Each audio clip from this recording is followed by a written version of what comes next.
Hello everyone, welcome back to my YouTube channel. आज आप सभी के लिए एक न्यू टॉपिक लेकर आई हूँ, लाप्लास एंड पॉइजन्स इक्वेशंस। इसका डेरिवेशन मैं आज आपको कवर अप कराने की कोशिश करूँगी।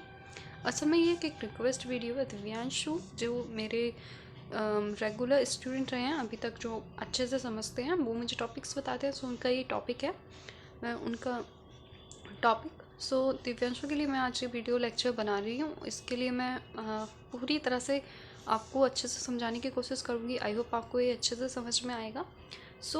Laplace and Poisson equation derivation, इसमें क्या होता है, ये इलेक्ट्रोस्टैटिस्टिक फील्ड का टॉपिक है, जिसमें कॉलम्स लॉ प्लस सुपरपोजिशंस जो हमारी फील्ड होती है उस पर पूरे पर बेस है। कॉलम्स लॉ प्लस सुपरपोजिशंस जो भी हमारी सरफेस एरिया है, वहाँ पर इन दोनों को कंबाइन करके हम लाप्लास एंड पॉइसन इक्वेशन को फाइंड आउट करते हैं। नाउ यहाँ पे कोस थ्योरम का भी यूज़ होता है फॉर सिमेट्रिक चार्ज, जिसमें डिस्ट्रीब्यूटेड होगा, वहाँ पर गोस थ्योरम लगेगा। ठीक है, मैंने यहाँ पे लिखा भी है आपको समझाने के लिए कि गोस थ्योरम में हम सिमेट्रिक चार्ज की बात करते हैं, एंड इन सिमेट्रिक या नॉन सिमेट्रिक में हम बात करेंगे वेक्टर कैलकुलस यूज़ करते हैं इन सिमेट्रिक में। जैसे कि यहाँ पे हमारे पास क्या है, इन सिमेट्रिकल केस है, तो यहाँ पर हम वेक्टर कैलकुलस यूज़ करेंगे। ठीक है, E is equal to minus के डेल वी, जहाँ पर हमारे पास रो की वैल्यू जो होती है अनचेंज होती है, कॉन्स्टेंट नहीं रहेगी किसी भी फ्री स्पेस के लिए।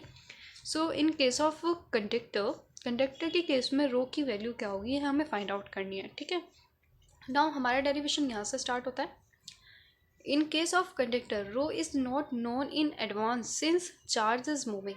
ठीक है, रो की वैल्यू हमारे पास नहीं पता होगी जब चार्ज मूविंग करेगा। We have to scalar functions associated with E vector. ठीक है, तो हमारे पास इस केस में दो स्केलर फंक्शंस एसोसिएट होंगे। वन इज़ अ पोटेंशियल, जो कि स्केलर क्वांटिटी होती है, v is equal to x comma y comma z, and second is a divergent. Divergent भी हमारे पास स्केलर फंक्शन होगा, या स्केलर क्वांटिटी बोल सकते हैं, वही होगा, of E vector is equal to gradient of del और ई वेक्टर। ठीक है, now according to Gauss theorem for free space, हम फ्री स्पेस की बात करते हैं, तो गॉस थ्योरम क्या, अकॉर्डिंग टू गॉस थ्योरम क्या हो जाएगा, gradient of E vector is equal to rho upon epsilon naught. ये हो गई हमारी इक्वेशन नंबर फर्स्ट। ठीक है, वेयर रो हमारे पास क्या है, volume charge density. So rho हमारे पास क्या है, वॉल्यूम चार्ज डेंसिटी।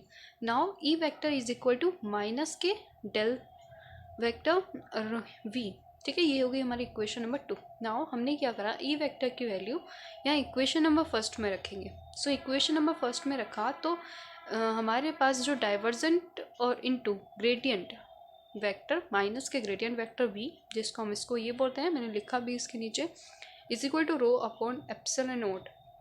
ये हो गई हमारी इक्वेशन नंबर 3, जो कि हमने डेल वेक्टर ऐसे रखा, ए की जगह माइनस के ग्रेडियंट ऑफ वेक्टर b, और यहाँ पे रो अपॉन एप्सिलॉन नॉट। ये इक्वेशन नंबर 3 हुई। इसको मैंने और एक्सटेंड करा, तो gradient vector into divergent vector into gradient vector of v is equal to क्या हो गया, माइनस, हम यहाँ लिया minus epsilon upon rho upon epsilon naught is equal to, ये क्या हो गया, gradient of square v is equal to minus के rho upon epsilon naught. So ये जो वैल्यू है, ये हमारी किसकी है, पॉइसन इक्वेशन की। यहाँ पे लिख दिया मैंने, this equation is known as Poisson's equations. Now gradient square is known as the Laplacian operator. जो हमारे पास ग्रेडियंट स्क्वायर ये वाला, ये हमारा पास क्या होता है, लैप्लेशियन इक्वेशंस। सो हमें यहाँ पे ये भी लिखना है। Now del square is equal to divergence of gradient of B. ठीक है, चाहे कुछ भी हो, वो उसके यहाँ पे फंक्शन हमें जो भी गिवन होगा वो होगा। जैसे कि हमारे पास क्या था, वहाँ बी स्क्वायर था, ग्रेडियंट ऑफ वी, तो ये तो हो गया डाइवर्जेंट ऑफ ग्रेडियंट। ठीक है, तो v हमारे पास है, तो हमने यहाँ v लिख दिया। In term of Cartesian coordinates, तो कार्टेशियन कोऑर्डिनेट क्या होगा पॉइसन्स इक्वेशन का, वो होगा हमारे पास del square v upon del square X plus del square v upon del Y square plus del square v upon del Z equal to minus के rho upon epsilon naught.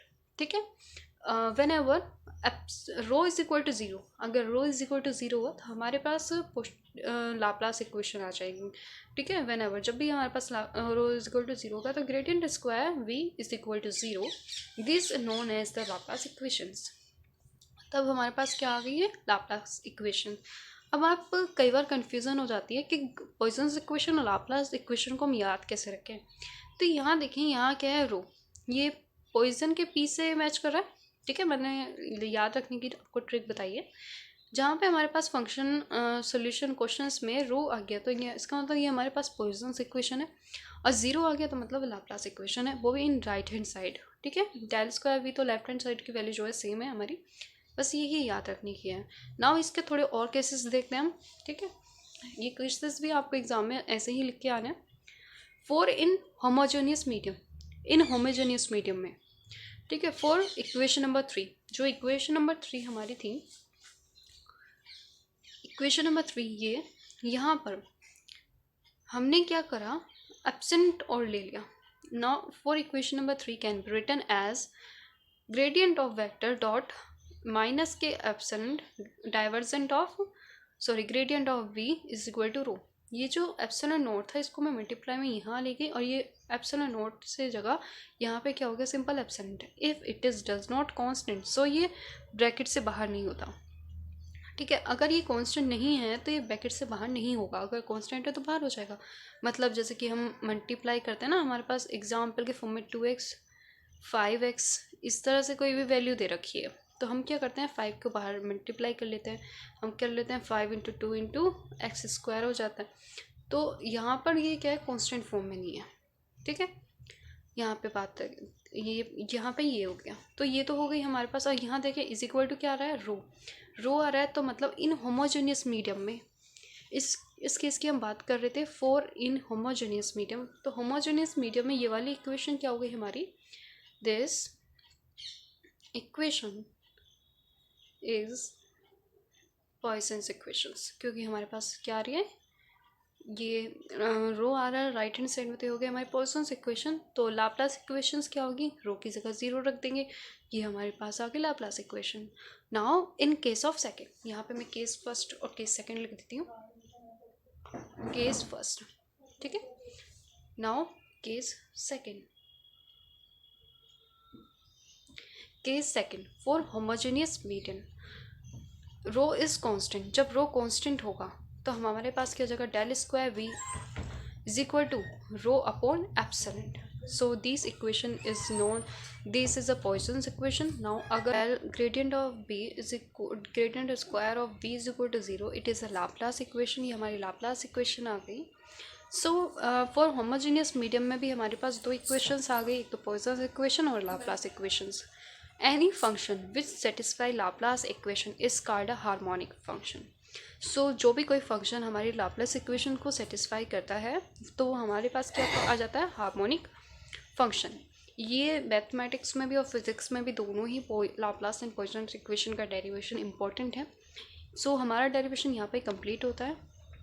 ठीक है, सो I hope मैंने आपको ये derivation easily quick way में आपको अच्छे से एक्सप्लेन किया है। आप इसको ऐसे ही अपनी कॉपी में नोट डाउन करें, एंड तो मुझे आप सभी कमेंट करके बताएं कि आपको वीडियो कैसी लगी हो। नेक्स्ट हम अपने ओडी न्यूमेरिकल एनालिसिस के जो बचे हुए टॉपिक्स हैं वो हम कवर करेंगे आगे की वीडियोस में, हम उन्हें कवर करके आपको बताऊंगी। So please thank you for watching, and मेरे चैनल को लाइक करें, शेयर करें एंड कमेंट करें ज़रूर। सो मिलते हैं नेक्स्ट वीडियो में, कीप वॉचिंग।